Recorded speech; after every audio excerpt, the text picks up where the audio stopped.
Aku dan suamiku sering diremehkan tetangga karena kami hanya seorang penjual gorengan.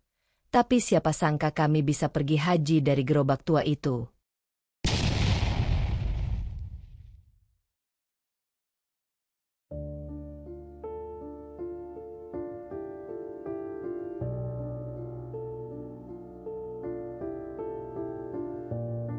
Aku masih ingat betul hari pernikahan kami. Tidak ada pelaminan megah. Tidak ada tenda besar atau catering mewah. Hanya tikar lusuh yang digelar di halaman rumah orang tuaku. Dengan nasi kotak yang kami bungkus sendiri malam sebelumnya. Tapi entah kenapa, hari itu terasa paling indah dalam hidupku.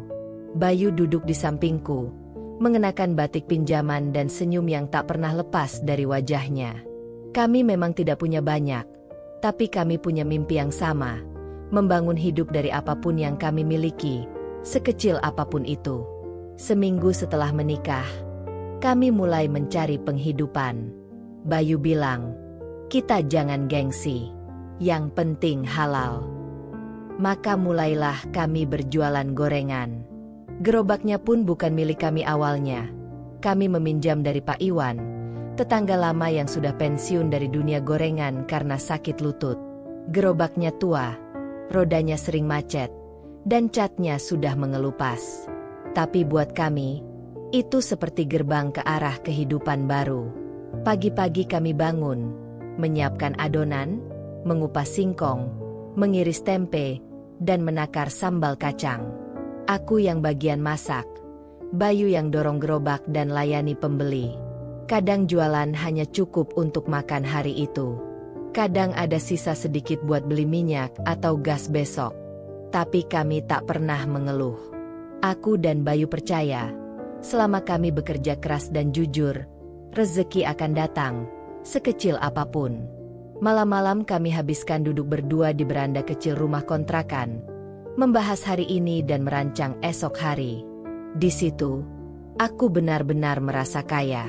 Bukan karena harta, tapi karena kami punya satu sama lain dan keberanian untuk memulai. Tak butuh waktu lama sampai bisik-bisik itu mulai terdengar. Di awal-awal kami mulai mendorong gerobak ke ujung gang setiap pagi. Beberapa tetangga menatap kami dengan pandangan setengah iba, setengah mencemooh. Tapi yang paling sering bersuara, tentu saja Bu Ratmi. Sayang banget ya, anak muda, sekolah tinggi-tinggi, ujung-ujungnya jual gorengan, katanya suatu pagi saat aku lewat di depan rumahnya. Nadanya ringan, seolah candaan, tapi matanya jelas-jelas menilai. Aku hanya tersenyum, meski dadaku sedikit sesak. Bu Ratmi memang terkenal suka mengomentari hidup orang lain. Setiap sore saat menyapu halaman, dia pasti menyapa, lebih tepatnya menyindir, dengan komentar seperti, "Wah, belum laku ya gorengannya? Tadi saya lihat suamimu dorong gerobak balik cepet banget." Atau, "Zaman sekarang susah ya, semua kerjaan diambil, yang penting bisa makan." Pak Darto, tetangga sebelah, awalnya ikut-ikutan. "Kalau mau hidup enak, ya jangan jadi penjual gorengan," katanya sambil tertawa bersama teman-temannya. Kadang anak-anak kecil yang mendengar orang tuanya bicara ikut menirukan, menyebut kami tukang gorengan, seolah itu hinaan. Pernah sekali, waktu aku sedang menata gorengan di etalase gerobak, dua ibu-ibu lewat sambil cekikikan. "Kalau mau punya mobil, jangan jualan beginian," kata salah satu dari mereka. Aku pura-pura sibuk, pura-pura tidak dengar. Tapi Bayu, yang waktu itu sedang membersihkan sisa minyak di panci, hanya tersenyum. "Biarin aja, Lin," katanya pelan. "Nanti juga mereka lihat sendiri." Kami belajar untuk tidak menanggapi. Memang berat, tapi lebih berat lagi kalau kami berhenti hanya karena kata orang. Gerobak tua kami mungkin reot, tapi kami dorong dengan harga diri dan keyakinan yang tidak bisa digoyahkan tetangga manapun. Kami tahu, jalan yang kami pilih bukan jalan yang disukai banyak orang. Tapi selama itu halal, kami bangga menjalaninya. Kami tidak butuh pengakuan, hanya butuh kesempatan untuk terus maju. Setiap hari kami bangun sebelum azan subuh. Saat orang lain masih terlelap, aku dan Bayu sudah berdiri di dapur sempit rumah kontrakan kami, sibuk mengupas bawang, meracik adonan, dan memanaskan minyak. Tanganku yang dulu halus kini sering merah karena percikan panas, tapi rasanya biasa saja. Aku sudah terbiasa mengukur lelah dengan rasa syukur. Pukul 6 pagi, gerobak tua itu sudah kami dorong ke jalan utama dekat sekolah dasar. Posisi itu strategis, apalagi saat anak-anak dan para guru mulai berdatangan. Tapi itu pun tak selalu menjamin. Kadang gorengan kami laku keras, kadang hanya habis separuh. Pernah juga seharian hanya laku 5 tusuk tempe goreng. Bayu bilang mungkin karena hujan, atau karena warung sebelah baru kasih promo. Gerobak kami tidak punya peneduh seperti yang lain. Kalau panas, Bayu pakai handuk kecil di kepala. Kalau hujan, kami pakai payung besar yang sudah bolong sedikit. Pernah sekali hujan turun deras saat kami baru saja mulai jualan. Minyak yang kami panaskan mati tertiup angin. Plastik pembungkus basah semua, pelanggan bubar. Kami hanya bisa duduk diam sambil menahan kecewa. Belum lagi kalau gas habis di tengah jalan, atau tisu lupa dibawa, atau minyak terlalu cepat hitam karena gorengan pertama gagal. Hari-hari seperti itu terasa panjang dan berat. Tapi kami tak pernah bertengkar. Mungkin karena kami tahu, satu-satunya hal yang kami punya selain gerobak itu, adalah satu sama lain. Pernah, Bayu demam ringan tapi tetap memaksa ikut mendorong gerobak. Aku tahu dia sakit, tapi dia tetap tersenyum dan berkata, "Kalau kita berhenti, siapa yang bantu kita makan?" Aku pun belajar untuk tidak mudah mengeluh. Saat jemari lengket karena adonan yang belum rata, saat punggung pegal karena berdiri terlalu lama, atau saat harus menahan lapar karena tak ada sisa uang buat sarapan, semua itu kami anggap bagian dari proses. Kami mungkin hanya menjual gorengan, tapi kami menjualnya dengan sepenuh hati. Dan hari-hari melelahkan itu, perlahan mulai membentuk keyakinan baru dalam diri kami. Kalau orang lain bisa sukses dengan kerja keras, kenapa tidak kami? Aku sudah hafal suara langkah Bu Ratmi di pagi hari, langkah cepat dengan sandal karet yang berbunyi, plek-plek, menyusuri gang. Biasanya diiringi suara sapu lidi atau dengus kesal kalau ada sampah kecil di depan rumahnya. Tapi yang paling sering terdengar justru komentar pedas yang dilempar seenaknya, seperti konfeti pahit di udara. Suatu pagi, saat aku sedang menata gorengan di etalase, Bu Ratmi lewat sambil menyiram pot bunganya yang memang sengaja diletakkan persis di depan rumah kami. "Wah, pagi-pagi udah goreng? Nggak bosen ya tiap hari bau minyak?" "Itu anak-anak sekolah beneran doyan ya makan gorengan tiap hari? Kapan cerdasnya kalau makannya cuma itu-itu aja?" "Yah, hidup seadanya sih wajar. Tapi jangan bikin gang jadi kayak pasar juga dong." Aku hanya diam, seperti biasa. Tapi dalam hati, ada sesuatu yang perih. Bayu, yang sedang membersihkan wajan di sampingku, sempat berhenti dan menatapku sejenak. "Nggak usah didengar. Dia ngomong karena hidupnya sepi," ujarnya pelan, setengah berbisik.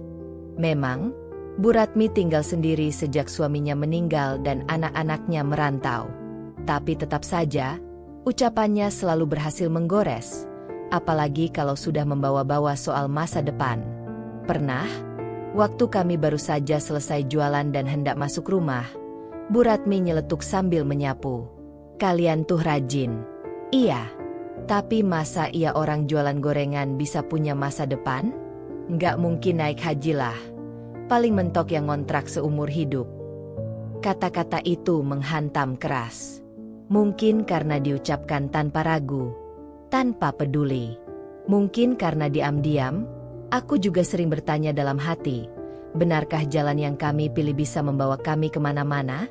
Tapi malam itu, saat kami menghitung uang receh hasil jualan di atas tikar butut, Bayu menggenggam tanganku dan berkata, "Biarlah mereka tertawa sekarang. Aku janji suatu hari, kita akan bikin mereka diam karena kagum." Itu bukan sumpah balas dendam. Itu janji kecil dari dua orang yang sudah terlalu sering diremehkan, tapi masih percaya bahwa Tuhan tak akan tinggal diam melihat usaha orang-orang yang bersabar. Malam itu, udara terasa lebih dingin dari biasanya. Gerimis kecil masih tersisa sejak sore, membuat lantai rumah kontrakan kami sedikit lembab. Di ruang tengah yang hanya diterangi lampu 5 watt, aku dan Bayu duduk berdua di atas tikar tipis, menghitung hasil jualan hari ini. Hari itu cukup berat. Banyak gorengan yang tidak laku karena hujan, dan beberapa bahan bahkan harus kami buang karena basi. Uang yang kami kumpulkan tak cukup untuk belanja bahan keesokan harinya. Aku sempat terdiam lama, menatap plastik berisi tempe yang mulai asam di pojok dapur. Bayu menarik napas panjang, lalu menyodorkan segelas teh hangat ke tanganku. "Jangan menyerah, ya," katanya pelan. Aku hanya mengangguk pelan. Tenggorokanku tercekat. Rasanya seperti dikejar kenyataan bahwa perjuangan kami belum tentu dihargai siapapun, bahkan oleh nasib sekalipun. Aku kadang mikir, "Mas, apa kita terlalu memaksakan hidup lewat jalan yang terlalu sempit?" Bayu menoleh padaku, lalu tersenyum. Senyumnya tenang, seperti laut setelah badai. "Lina, jalan sempit itu bukan untuk membuat kita mundur, tapi supaya kita tahu siapa yang benar-benar mau melangkah. Aku nggak butuh jalan lebar, asal kamu tetap di sampingku." Aku menunduk, menahan air mata yang nyaris jatuh. Kalimat sederhana itu lebih menghangatkan daripada teh yang kuteguk. Malam itu, kami bicara lama. Tentang mimpi punya kios kecil sendiri. Tentang harapan bisa memperbaiki gerobak. Tentang bayangan masa depan yang sering kami tulis dalam hati, meski belum kami ucapkan keras-keras. Bayu sempat bilang, "Aku tahu, jadi penjual gorengan bukan cita-cita. Tapi ini jalan hidup kita sekarang. Dan kalau kita jalani dengan sungguh-sungguh, insya Allah akan jadi berkah." Sejak malam itu, ada semacam bara kecil yang kembali menyala dalam dada kami. Kami tahu besok pagi mungkin sama beratnya. Mungkin hujan, mungkin sepi pembeli. Tapi malam itu, kami memilih untuk percaya bahwa tidak semua hasil bisa dilihat sekarang, tapi semua usaha pasti dilihat Tuhan. Dan kami berjanji dalam diam. Tak peduli seberapa sering diremehkan, seberapa sering gagal, kami tidak akan menyerah. Hari-hari berlalu, dan perlahan, perubahan kecil mulai terlihat. Aku dan Bayu tetap berjualan dengan semangat yang sama, meski kadang hanya cukup untuk sekadar bertahan. Tapi tanpa kami sadari, keuletan itu mulai membuahkan hasil. 1-2 orang mulai sering mampir, tak hanya sekadar membeli, tapi juga berbincang ramah. Ada Pak Yadi, tukang ojek di pangkalan dekat sekolah. Ia hampir setiap pagi mampir membeli bakwan dan tahu isi, kadang sambil bercanda. Bakwan Bu Lina ini paling pas buat sarapan, ngalahin sarapan hotel. Ada juga Bu Mira, guru TK, yang suka membeli beberapa bungkus untuk dibagi dengan rekan-rekannya. Ia bilang gorengan kami beda, lebih renyah, tidak berminyak, dan rasanya gurih pas. Aku ingat saat ia memuji sambal kacang buatanku. Mataku hampir berkaca-kaca. Ada perasaan dihargai yang belum pernah aku rasakan dari jualan sebelumnya. Tidak hanya soal rasa, keramahan Bayu juga membuat banyak orang betah. Setiap orang yang lewat selalu disapa, bahkan meski mereka hanya menoleh tanpa membeli. Anak-anak kecil suka sekali melihat Bayu bercanda sambil menggoreng, membuat mereka tertawa. Suatu sore, Pak Darto, yang dulu sering mengejek, datang membeli beberapa tahu isi. Ia berdiri agak canggung di depan gerobak sebelum akhirnya berkata, "Gorenganmu wangi. Bayu, saya beli ya, buat camilan cucu di rumah." Aku hampir tidak percaya mendengarnya. Tapi Bayu tetap seperti biasa, melayani tanpa rasa dendam. Ia membungkuskan dengan ramah dan bahkan memberi 1 bonus bakwan. "Ini, Pak, bakwannya masih hangat." Pelan-pelan, gerobak tua kami mulai punya wajah baru. Bukan karena berubah bentuk, tapi karena orang-orang kini datang bukan lagi karena kasihan, melainkan karena percaya pada rasa dan ketulusan kami. Saat malam tiba, aku dan Bayu menghitung hasil jualan sambil tersenyum kecil. Jumlahnya memang belum banyak, tapi lebih dari sekadar angka, ada harapan yang tumbuh. Harapan bahwa perjuangan kami tidak sia-sia. Mungkin orang tak akan langsung melihat hasilnya, tapi aku percaya, rezeki itu seperti akar pohon, tumbuh diam-diam, kuatkan batangnya dalam sepi, sebelum akhirnya muncul ke permukaan. Dan dari gerobak tua itulah, impian kecil kami mulai menjelma perlahan menjadi nyata. Malam itu, udara terasa hangat meski angin berembus pelan di sela-sela dinding kayu rumah kontrakan kami. Seperti biasa, setelah membereskan gerobak dan menghitung hasil jualan, aku dan Bayu duduk bersisian di beranda kecil. Ada rasa lelah, tentu saja, tapi entah mengapa ada pula rasa nyaman yang perlahan memenuhi hati. Sambil menatap langit, Bayu tiba-tiba berkata, "Lin, kalau suatu hari kita cukup rezeki, aku pengen ngajak kamu ke Tanah Suci." Aku menoleh, kaget, lalu tersenyum ragu. "Naik haji? Kita?" Bayu mengangguk mantap. "Kenapa tidak? Semua orang boleh bermimpi, kan? Kalau rezekinya ada, kalau Allah izinkan, kenapa tidak?" Aku terdiam. Rasanya berat membayangkan. Ongkos naik haji ratusan juta, sedangkan penghasilan kami bahkan kadang hanya cukup untuk hidup esok hari. Tapi dalam hatiku, obor kecil mulai menyala. Mungkin benar, mimpi harus dimulai dari kata-kata, dari keyakinan, bahkan sebelum ada wujudnya. Sejak malam itu, kami mulai menabung, diam-diam, dalam bentuk kecil-kecilan. Setiap hari, Bayu menyisihkan uang receh dari hasil jualan, berapapun yang bisa disisihkan. Kadang hanya 1.000 atau 2.000 rupiah. Aku juga menyelipkan uang kembalian yang tak terpakai ke dalam kaleng bekas biskuit yang kami simpan di bawah kasur. Kami tidak pernah membahas tabungan itu dengan serius. Tidak ada target muluk-muluk. Tapi setiap kali kaleng itu terasa sedikit lebih berat. Ada perasaan hangat yang tak bisa dijelaskan dengan kata-kata. Di sela-sela kesibukan membuat adonan, menggoreng, dan melayani pembeli, aku dan Bayu mulai sering berbicara tentang Mekah, tentang Ka'bah, tentang harapan bisa mencium Hajar Aswad, tentang salat di Masjidil Haram.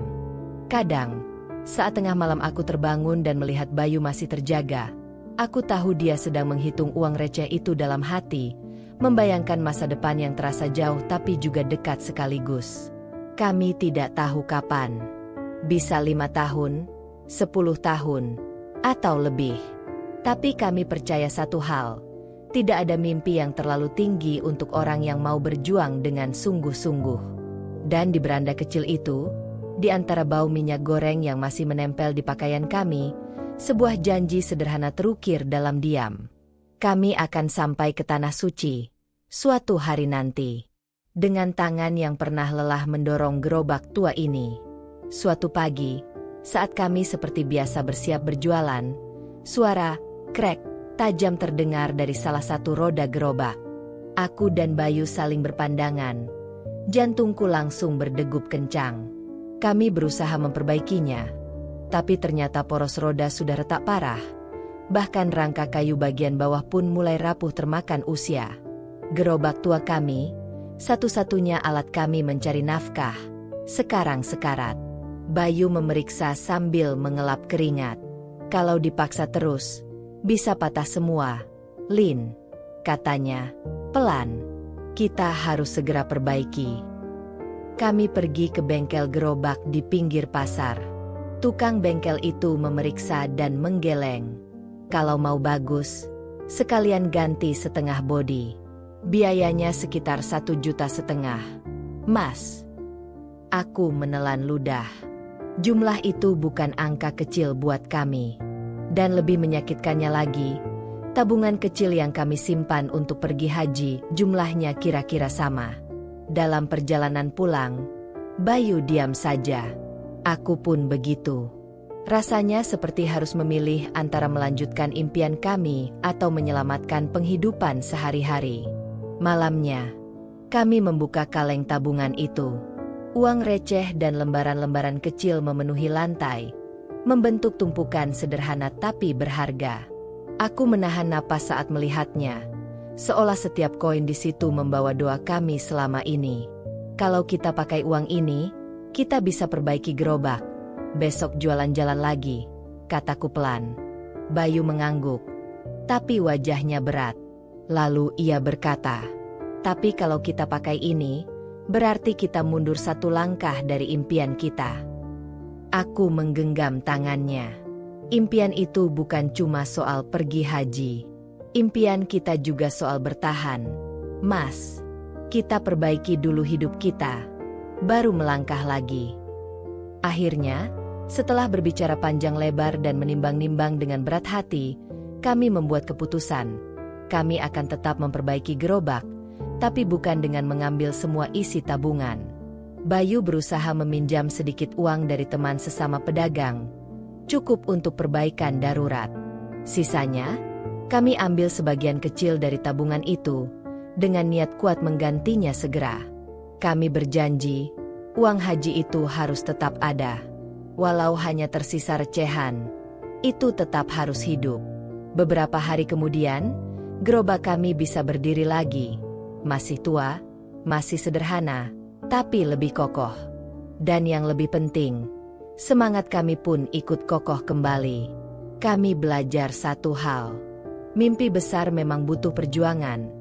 Tapi mempertahankan niat dalam ujian itulah yang membentuk keteguhan hati. Musim hujan datang lebih awal tahun ini. Angin dingin menyapu pagi, dan langit gelap menandakan hujan deras. Tapi hari itu, kami tetap berjualan seperti biasa. Bayu bangun lebih awal, seperti biasa, meski wajahnya tampak lebih pucat dari biasanya. "Kamu kenapa, Mas? Wajahmu nggak enak," kataku khawatir. Bayu hanya tersenyum, meski senyum itu tampak dipaksakan. "Cuma capek sedikit, Lin. Nggak usah khawatir." Kami tetap mendorong gerobak ke tempat biasa, dekat sekolah dan warung kopi. Namun, seiring berjalannya waktu, Bayu terlihat semakin lelah. Langkahnya lebih pelan, dan matanya mulai berat. Tak lama setelah itu, tubuhnya tampak demam. Saat kami berhenti sejenak untuk beristirahat, Bayu terjatuh di pinggir jalan, tubuhnya limbung. Aku panik. Tidak ada orang yang bisa aku panggil, dan gerobak pun harus tetap dijaga. Aku segera mengangkatnya, mencoba memapah tubuhnya yang lemas, dan membawa Bayu ke warung kopi terdekat untuk istirahat. "Mas, kamu kenapa sih? Sudah 2 hari ini kelihatan gak enak," kataku sambil menyeka keringatnya. Bayu hanya bisa terbaring di bangku panjang. Tubuhnya gemetar. Aku khawatir, tapi tak bisa berbuat banyak selain menunggu. Warung kopi itu sepi, dan pembeli pun tidak ada. Keadaan kami semakin serba salah. Setelah beberapa jam, Bayu terlihat agak membaik. Tapi aku tahu, sesuatu yang lebih serius tengah terjadi di tubuhnya. "Aku nggak bisa jualan hari ini, Lin. Rasanya nggak kuat," katanya lemah. "Kamu jualan sendiri aja, ya?" Aku menatapnya, bingung. Aku tak pernah menjual gorengan sendirian sebelumnya. Tidak pernah ada kesempatan. Namun, melihat Bayu yang masih berbaring, lemah, aku tahu tidak ada pilihan lain. "Mas, kamu istirahat aja di sini. Aku yang jualan," kataku tegas. Aku tak ingin mengkhawatirkan Bayu lebih jauh.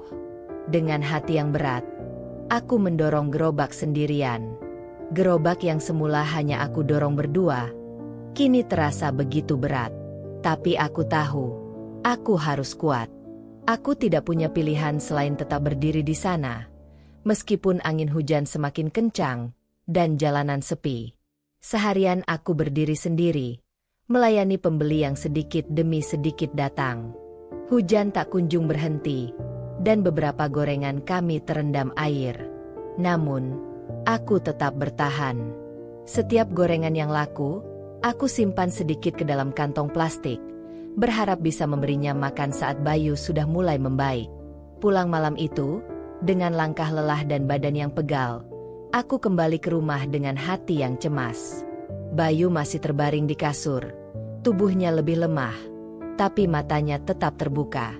Dia mencoba tersenyum saat aku masuk. "Lin, kamu kuat banget hari ini. Aku bangga punya istri sekuat kamu." Aku duduk di sampingnya, memegang tangannya yang dingin. "Kita ini tim, Mas.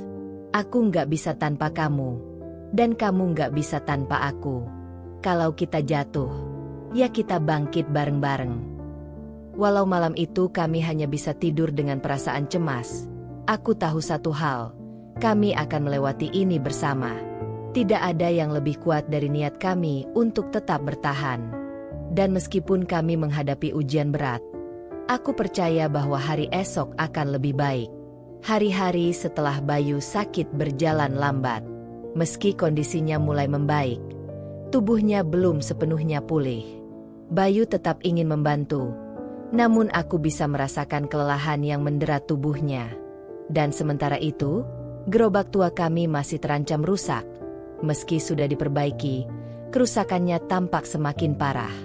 Aku tahu kami membutuhkan gerobak yang lebih kuat, tapi uang tabungan kami semakin menipis, dan impian pergi haji itu terasa semakin jauh. Suatu pagi yang mendung, saat aku dan Bayu bersiap-siap untuk berjualan, aku melihat seorang pelanggan yang sering membeli gorengan kami, Pak Herman, berdiri di depan gerobak. Dia adalah seorang pengusaha kecil yang membuka toko kelontong di dekat kami.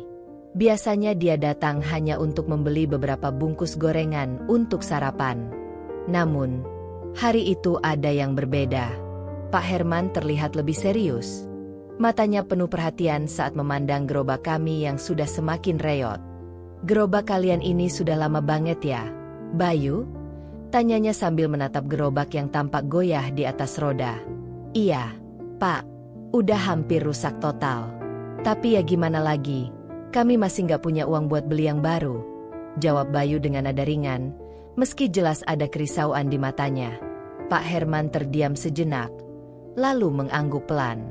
Dia membeli beberapa gorengan, seperti biasa, sambil berbicara dengan Bayu lebih lama dari biasanya.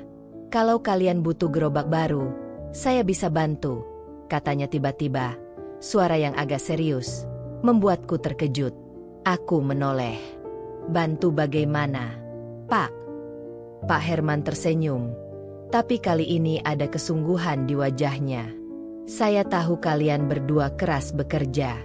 Saya sudah lama lihat usaha kalian, dan saya rasa kalian pantas untuk lebih. Gerobak kalian yang lama itu sudah waktunya diganti. Jadi, saya akan bantu beli gerobak baru untuk kalian. Ini bukan pinjaman, tapi sebagai bantuan."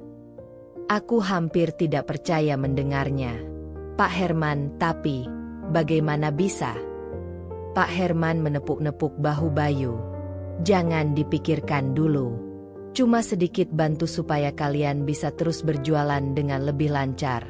Saya lihat semangat kalian, dan saya yakin kalian punya potensi yang lebih besar.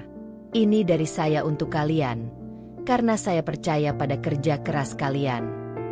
Tanpa banyak bicara, Pak Herman berjalan pergi setelah membayar gorengan dan tersenyum sekali lagi. Aku dan Bayu hanya berdiri terpaku, tak tahu harus berkata apa. Kalimat Pak Herman masih menggema di telinga kami. Tak terduga, namun sangat berarti. Sore harinya, Bayu dan aku pergi ke bengkel untuk melihat gerobak baru. Dengan sedikit ragu, tapi penuh harap, kami memilih gerobak yang lebih besar dan kokoh. Dengan bantuan Pak Herman, kami bisa membeli gerobak yang lebih layak, yang bisa menampung lebih banyak gorengan dan bertahan lebih lama. Di tengah kebahagiaan itu, aku merasakan satu hal. Inilah yang disebut rezeki tak terduga. Kami sudah berjuang selama ini, dan Allah mengirimkan pertolongan melalui tangan-tangan baik yang tak kami duga sebelumnya. Saat gerobak baru itu sampai di rumah, Bayu memandangnya dengan mata berkaca-kaca. "Lina, lihat. Ini adalah buah dari perjuangan kita. Kita memang belum sampai ke tujuan, tapi langkah ini menunjukkan bahwa kita nggak sendirian dalam perjalanan." Aku menggenggam tangannya erat, menahan haru. Kita tidak pernah benar-benar sendirian, Mas. Ada Allah, ada orang-orang baik seperti Pak Herman yang bantu kita, dan ada kita yang selalu berjuang bersama. Hari itu, kami mulai berjualan lagi dengan penuh semangat, dengan gerobak yang lebih kuat dan kokoh. Walau perjalanan kami masih panjang, kami tahu bahwa usaha dan kebaikan akan selalu kembali dalam bentuk yang tak terduga. Hari-hari terasa semakin cepat berlalu. Setelah gerobak baru kami datang, semangat kami kembali menyala. Kami mulai berjualan dengan lebih lancar, lebih cepat, dan lebih nyaman. Tidak ada lagi rasa cemas gerobak akan rusak saat tengah jalan. Pelanggan semakin ramai, dan meskipun kami tidak pernah menghitung secara detail, aku tahu usaha kami kini semakin berkembang. Namun, meski segala sesuatunya terasa lebih baik, kami tetap tidak melupakan impian besar kami, pergi haji. Seiring berjalannya waktu, setiap kali kami menabung, aku semakin merasa bahwa perjalanan itu bukan hanya sekedar harapan, melainkan sesuatu yang semakin nyata. Di suatu malam yang tenang, setelah menghitung uang hasil jualan, aku dan Bayu duduk berdua di ruang kecil kami. Aku membuka kaleng tabungan yang sudah lama tidak kami sentuh, lalu menghitung perlahan setiap lembar uang yang ada. "Mas, coba lihat. Ini sudah hampir cukup," kataku sambil memperlihatkan hasil tabungan yang cukup signifikan dibandingkan beberapa bulan yang lalu. Bayu terdiam, matanya menatap uang yang kami kumpulkan dengan sabar. Setiap lembar, setiap koin. Setelah sekian lama, kami akhirnya bisa merasakan hasil dari kerja keras kami. Ini bukan cuma uang, Lin. Ini doa kita, usaha kita, dan juga pertolongan yang datang dari banyak pihak. Tuhan benar-benar mendengar doa kita. Aku mengangguk, merasa haru. Kami sudah melewati banyak rintangan, gerobak yang hampir rusak, Bayu yang sakit, ejekan dari orang, bahkan godaan untuk menyerah. Tapi sekarang, kami bisa melihat hasilnya. Dengan penuh rasa syukur, aku pergi ke kantor Kementerian Agama untuk mendaftar haji. Saat aku memasukkan formulir dan biaya pendaftaran, aku merasa seperti mimpi yang hampir terwujud. Aku dan Bayu menatap satu sama lain, tidak percaya bahwa akhirnya kami bisa melangkah lebih dekat menuju tanah suci. Namun, di balik kebahagiaan itu, ada satu kenyataan yang harus kami hadapi. Antrean untuk berangkat haji di Indonesia sangatlah panjang. Dengan jumlah pendaftar yang terus meningkat, kami harus siap menunggu bertahun-tahun. Mas, kita harus sabar. Meskipun antreannya lama, kita sudah melangkah. Kita sudah mendaftar, dan doa kita akan sampai ke sana, kataku pelan. Bayu menggenggam tanganku dengan erat. Betul, Lin. Ini adalah langkah pertama. Tuhan tahu kapan waktunya. Yang penting, kita terus berusaha dan berdoa. Setiap malam sebelum tidur, kami berdua selalu berdoa. Kami berdoa bukan hanya untuk perjalanan haji kami, tetapi juga untuk kelancaran usaha kami, untuk kesehatan kami, dan untuk kebaikan orang-orang yang telah membantu kami sepanjang perjalanan ini. Meski tahu bahwa kami harus menunggu bertahun-tahun, perasaan kami tetap penuh harapan. Kami percaya, waktu yang lama itu bukanlah sebuah halangan, melainkan kesempatan untuk terus memperbaiki diri, bekerja keras, dan menabung lebih banyak lagi. Kami sudah melangkah, dan langkah itu adalah langkah menuju impian besar kami. Mendaftar haji adalah tanda bahwa usaha dan doa kami tidak sia-sia, dan meskipun antrean panjang, kami tahu kami akan sampai ke sana suatu saat nanti. Beberapa bulan setelah kami mendaftar haji, kehidupan kami berjalan seperti biasa. Meski perjalanan haji kami masih jauh, harapan kami tetap membara. Kami semakin tekun dalam berjualan, dan gerobak baru kami membuat pekerjaan jadi lebih ringan. Setiap hari, kami melayani pembeli dengan senyuman, meskipun masih ada tantangan kecil yang datang, seperti hujan atau kesulitan ekonomi yang kadang datang tanpa diundang. Namun, ada satu hal yang mulai terasa berubah. Kami mulai merasakan sikap yang berbeda dari tetangga-tetangga sekitar, terutama Pak Darto, yang dulu sering melontarkan ejekan ketika lewat depan rumah kami. Pak Darto adalah salah satu tetangga yang paling sering mengejek pekerjaan kami. Kadang dia lewat dengan nada menyindir. Mau jadi orang kaya dari jualan gorengan? Hahaha, lucu sekali. Kadang, dia juga berkata, kalau jadi penjual gorengan, paling cuma bisa hidup seadanya. Gak akan pernah bisa maju. Kata-kata itu selalu menyakitkan, tapi kami mencoba mengabaikannya.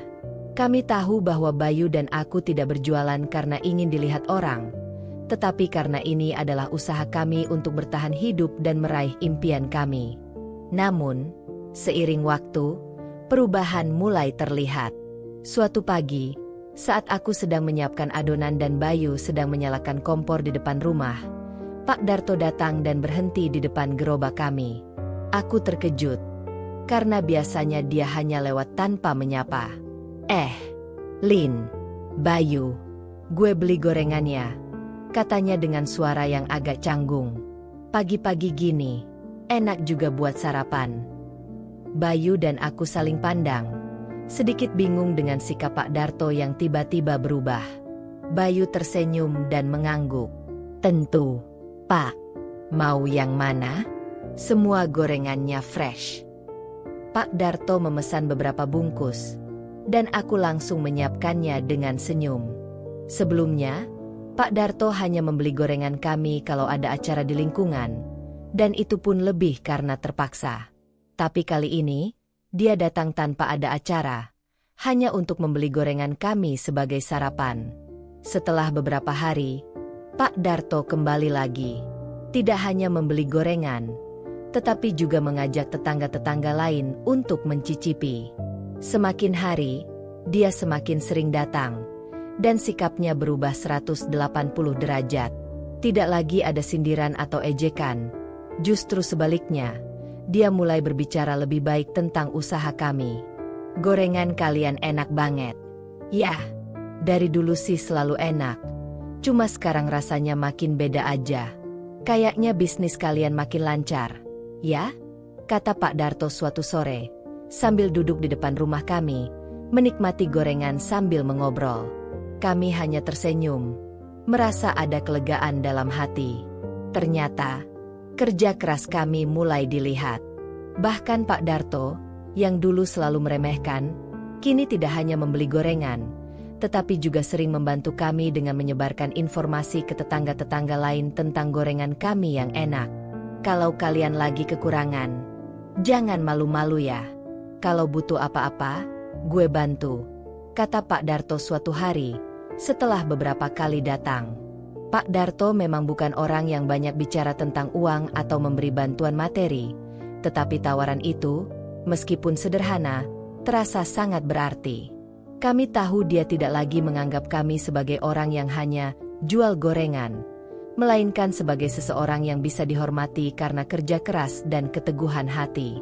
Sejak itu, Pak Darto tak hanya menjadi pelanggan setia, tetapi juga mulai memberi kami lebih banyak dukungan moral.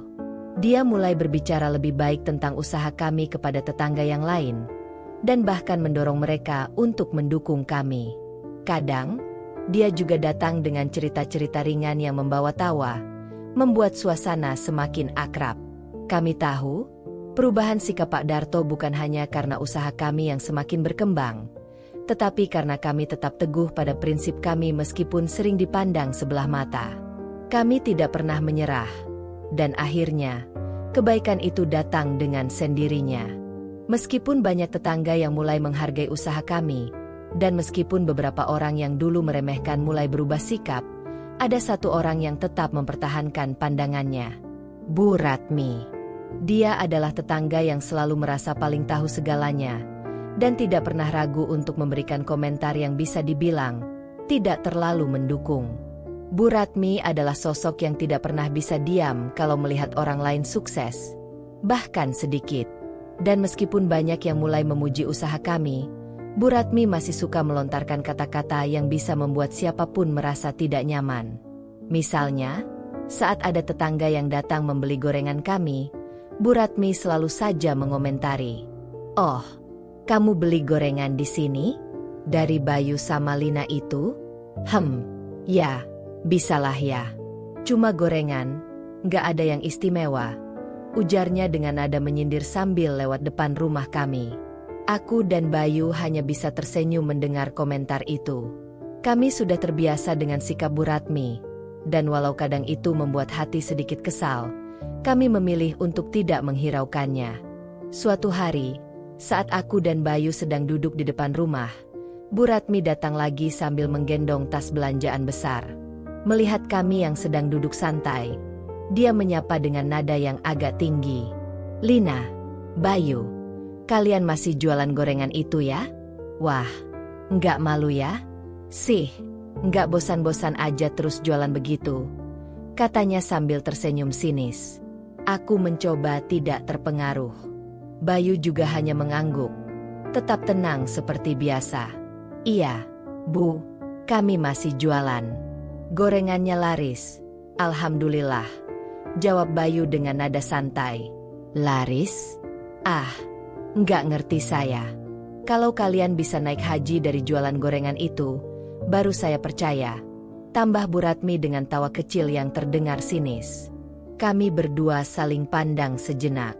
Bayu menghela napas, lalu menjawab dengan sabar, "Kita sedang berusaha, Bu. Setiap orang punya cara dan jalannya masing-masing. Kalau Tuhan izinkan, semuanya bisa tercapai." Aku menambahkan, "Yang penting kita berusaha dengan niat baik, Bu. Tidak ada yang sia-sia." Bu Ratmi hanya mengangkat bahu dan melanjutkan langkahnya. Kami tahu bahwa sikapnya yang nyinyir itu tidak akan berubah begitu saja. Bu Ratmi adalah orang yang selalu ingin terlihat tahu segalanya, dan seringkali membandingkan kehidupan orang lain dengan cara pandangnya yang sempit. Namun, meskipun kami tak bisa mengubah sikap Bu Ratmi, kami tidak pernah membiarkan komentarnya merusak hari-hari kami. Kami sadar bahwa hidup ini bukan soal membuktikan sesuatu kepada orang lain, tetapi tentang bagaimana kami tetap teguh pada jalan yang kami pilih. Setiap kali Bu Ratmi lewat dan melontarkan komentar nyinyirnya, kami hanya tersenyum dan berusaha untuk tidak memikirkan kata-katanya. Toh, setiap usaha kami, setiap gorengan yang laku, dan setiap senyum pelanggan setia kami adalah bukti bahwa kami berada di jalan yang benar. Kami belajar untuk tidak terlalu terpengaruh dengan orang yang selalu berusaha menjatuhkan semangat. Bu Ratmi mungkin tak akan pernah mengerti perjalanan kami, tapi itu bukan masalah. Yang penting, kami tahu apa yang kami lakukan, dan impian kami akan tetap hidup. Hari yang kami tunggu-tunggu akhirnya tiba. Setelah bertahun-tahun menabung, berjuang dengan gerobak tua kami, menghadapi ejekan, dan menjalani banyak cobaan, akhirnya kami bisa berangkat haji. Rasanya seperti mimpi yang terwujud. Dan meskipun kami tahu ini adalah perjalanan yang penuh berkah, perasaan haru tetap mengalir begitu saja. Pagi itu, suasana di rumah kami berbeda dari biasanya. Ada kegembiraan, ada kebanggaan, tapi juga ada rasa haru yang mendalam. Kami sudah bersiap untuk berangkat, dan keluarga serta tetangga mulai berdatangan ke rumah untuk mengantar kami. Meskipun antrean untuk berangkat haji sangat panjang, akhirnya tiba juga giliran kami, dan ini adalah saat yang tidak bisa kami ungkapkan dengan kata-kata. Bayu dan aku berdiri di depan rumah, memandang gerobak gorengan kami yang kini kosong. Ada perasaan berat meninggalkan usaha yang selama ini menjadi penghidupan kami, tapi kami tahu ini adalah langkah besar dalam hidup kami. Gerobak itu, yang sudah banyak menemani perjuangan kami, kini harus ditinggalkan sementara. Tapi itu tidak mengurangi kebahagiaan kami, karena kami tahu kami akan kembali lebih kuat, lebih berpengalaman, dan lebih dekat dengan impian yang sudah kami raih bersama. Saat kami melangkah keluar rumah, Seluruh kampung sudah berkumpul. Semua orang tersenyum dan memberi kami semangat. Beberapa dari mereka datang dengan membawa doa. Ada yang memberikan kata-kata penyemangat, dan ada pula yang membawa bunga untuk kami sebagai tanda selamat jalan. Pak Darto, yang kini menjadi salah satu tetangga yang sangat menghargai kami, terlihat berdiri di depan rumah dengan senyum lebar. Dia melambaikan tangan sambil berkata, "Semoga perjalanan kalian lancar. Lin, Bayu, saya doakan kalian mendapatkan berkah yang besar di sana. Jangan lupa, kalau pulang, kita makan gorengan bareng-bareng ya." Aku dan Bayu tertawa mendengar kata-kata Pak Darto.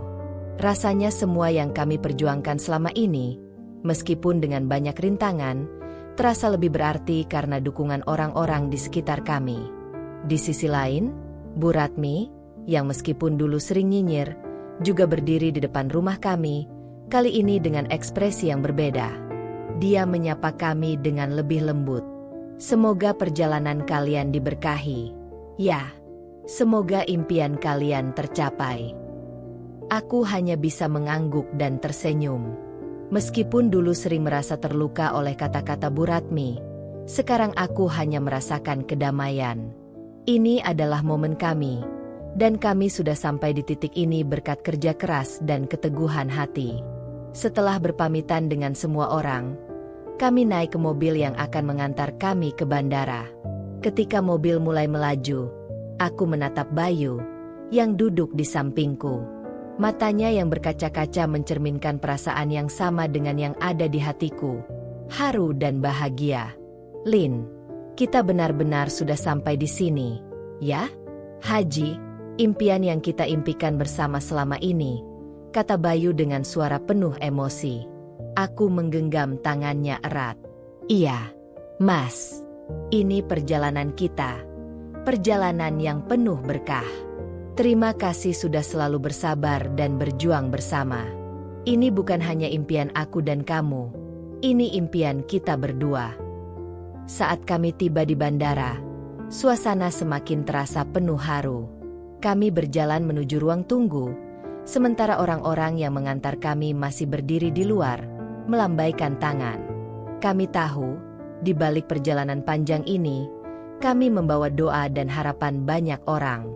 Dengan hati yang penuh rasa syukur, kami akhirnya melangkah menuju pintu keberangkatan, siap untuk memulai perjalanan haji yang telah lama kami impikan. Semua yang kami lalui, rintangan, cobaan, dukungan, dan kerja keras, membawa kami ke titik ini, dan kami tahu perjalanan ini akan memberikan pengalaman yang tak ternilai. Kami berangkat bukan hanya sebagai suami istri, tetapi sebagai dua orang yang saling mendukung. Dua orang yang percaya bahwa setiap usaha, setiap doa, dan setiap langkah kecil akan membawa kita lebih dekat pada impian yang lebih besar. Setelah menjalani serangkaian ibadah di Tanah Suci, hati kami benar-benar merasa damai. Perjalanan haji bukan hanya memberi kami kesempatan untuk mendekatkan diri kepada Tuhan, tetapi juga membuka mata kami tentang banyak hal, tentang sabar, usaha, dan ketulusan hati. Kami kembali ke tanah air dengan jiwa yang lebih tenang, membawa kebahagiaan yang tak terungkapkan dan keberkahan yang luar biasa.